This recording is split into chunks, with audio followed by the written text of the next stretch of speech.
Alors, d'ailleurs, dans la gauche, tous mes amis de gauche avec qui j'ai gouverné, souvent après, ils reconnaissent, mais en privé, qu'on ne peut pas travailler moins et gagner plus, par exemple. Donc, il faut quand même travailler plus. Bon, comment? Il faut voir. Parce que ça dépend. Notre salaire minima est trop bas, par exemple. Et en France, les jeunes travaillent. Il n'y a pas assez d'emplois pour les jeunes, ni pour les vieux. En Allemagne, c'est beaucoup mieux, par exemple. Donc, c'est jamais des solutions de droite ou de gauche, en fait.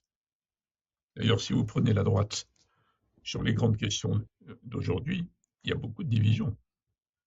Si vous prenez la gauche, c'est la même chose.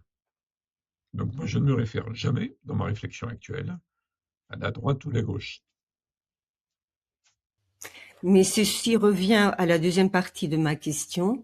Est-ce que les partis d'aujourd'hui ne reflètent plus vraiment la société dans laquelle nous vivons? Vous venez d'expliquer que vos amis de gauche euh, sont souvent d'accord avec vos propos, mais ne paraissent pas oser le dire ouvertement, publiquement.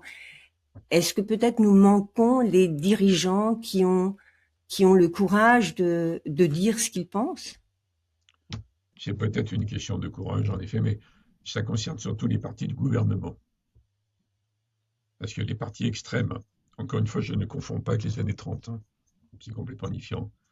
Mais les partis extrêmes, le Rassemblement national en France, ou de l'autre côté le LFI, ils tiennent des propos complètement extrêmes, radicaux, irresponsables.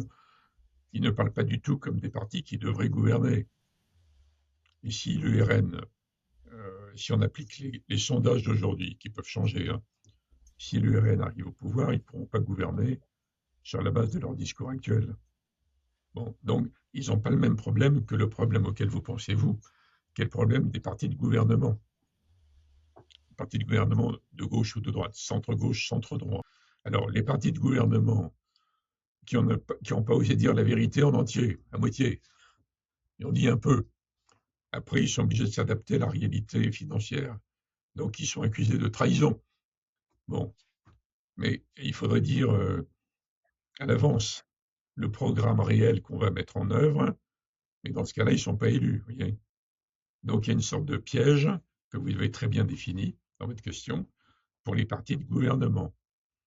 Alors, est-ce que des partis de gouvernement peuvent tenir courageux, pour reprendre votre formule, et être élus quand même? Ça serait formidable, ça. Parce qu'il n'y aurait plus de trahison, il y aurait un gouvernement peut-être difficile, mais en tout cas, il y aurait une sorte de compréhension entre les électeurs et les gouvernants. Mais on n'a pas eu ça depuis un certain temps quand même.